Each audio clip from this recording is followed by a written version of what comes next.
राक्या. तो फक्त आमचा कुत्रा नव्हता, तर आमच्या कुटुंबाचा एक अविभाज्य भाग होता. 2020 मध्ये जेव्हा कोरोनामुळे कॉलेज ऑनलाईन सुरू झालं, तेव्हाच आमच्या बेटीला 6 पिल्लं झाली. त्यातलाच एक म्हणजे माझा लाडका रक्या. तळहातात मावेल इतका लहान असताना मी त्याला घरी आणलं. बेटी खूप समजूतदार होती. तिने आपलं पिल्लू मला आनंदाने दिलं. तो मोठा होऊ लागला तसा तो मळ्यात, घरामागे सगळीकडे माझ्या सोबत असायचा. अगदी 1 महिन्याचा असल्यापासून तो आमचा जीव की प्राण झाला.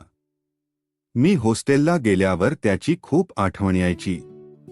पण शनिवार-रविवारी मी घरी आलो की शेपटी हलवत तो ज्या उत्साहात माझं स्वागत करायचा, तो आनंद काही वेगळाच होता.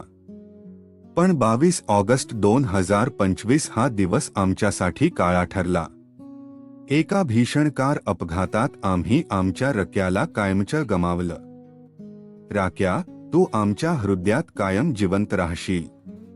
तुझी आठवण आम्हाला नेहमीच येत राहील.